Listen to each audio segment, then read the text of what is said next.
ഞാൻ ഒന്ന് ഫിൻലാൻഡിൽ നിന്നാണ് സംസാരിക്കുന്നത്, ചിലപ്പോൾ 10 സെക്കൻഡ് ഗ്യാപ്പ് കാണും. അതുകൊണ്ടാണ് രണ്ട് കാര്യങ്ങൾ. ഒന്ന്, സിമ്പിളായി പറയാം, നമ്മൾ എന്തിനാ വളച്ചു കെട്ടി പറയുന്നത്? ദേവസ്വം ബോർഡ് അയ്യപ്പന്റെ സ്വർണം കട്ടു എന്നുള്ളതാണ് സത്യം.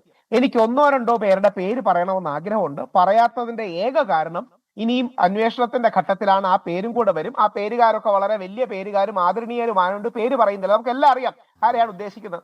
രണ്ട്, പല CPM-ന്റെ ഡിഫൻഡേഴ്സും അല്ലെങ്കിൽ പ്രതിരോധിക്കുന്നവർ പറയുന്നത് ഇതിന്റെ പിന്നിൽ ഇതിനും മേളിൽ ആളുണ്ടെന്ന്. ദേവസ്വം ബോർഡിന്റെ മേളിൽ ദേവസ്വം മന്ത്രിയും മുഖ്യമന്ത്രിയും മാത്രമേ ഉള്ളൂ. അവരും കൂടുതൽ ഇൻവോൾവ് ആണോ എന്ന് എനിക്കറിയില്ല.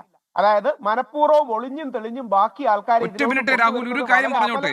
ഇന്ന് മുൻ ദേവസ്വം ബോർഡ് പ്രസിഡന്റ് പത്മകുമാറിനോട് ഈ കാര്യങ്ങൾ ചോദിച്ചപ്പോൾ അദ്ദേഹം പറഞ്ഞത് എല്ലാം കൂടെ എന്റെ നെഞ്ചത്തേക്ക് വെക്കാൻ നിന്ന് കഴിഞ്ഞാൽ ഇതിനകത്ത് മറ്റുള്ള പലരും ഇതിന് ഉത്തരം പറയേണ്ടി വരും, സത്യം ഒന്നായാലും പുറത്തു വരുമെന്നാണ്.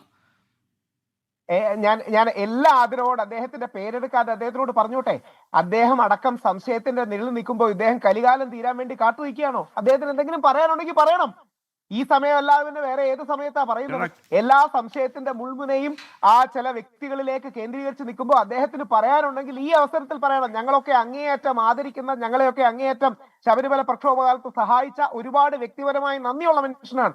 പക്ഷെ എന്തെങ്കിലും പറയാനുണ്ടെങ്കിൽ ഈ അവസരത്തിലല്ലാതെ ഏത് കാലഘട്ടത്തിൽ പറയാനാണ് പുള്ളി ഉദ്ദേശിക്കുന്നത്? അതുകൊണ്ട് ഒരുപക്ഷെ ഗോപീഷിന് ഓർമ്മ കാണും, ഞാനൊരു 2 ആഴ്ച മുമ്പ് കൂടി മറ്റൊരു സാഹചര്യത്തിൽ അദ്ദേഹത്തെ വാനോളം ഈ വിഷയം വരുന്നതിന് മുമ്പ് പ്രശംസിച്ചതും നമ്മുടെ പ്രക്ഷോഭകരെ സഹായിച്ചതും ഒക്കെ പരസ്യമായി TV പറഞ്ഞാണ്. അദ്ദേഹം അതിന് പ്രതികരിക്കുകയും ചെയ്തിരുന്നു. ഇനി എന്തെങ്കിലും കാര്യം അദ്ദേഹത്തിന് പറയാനുണ്ടെങ്കിൽ ഈ അവസരത്തിലല്ല ഏത് അവസരത്തിലാ പറയണേ?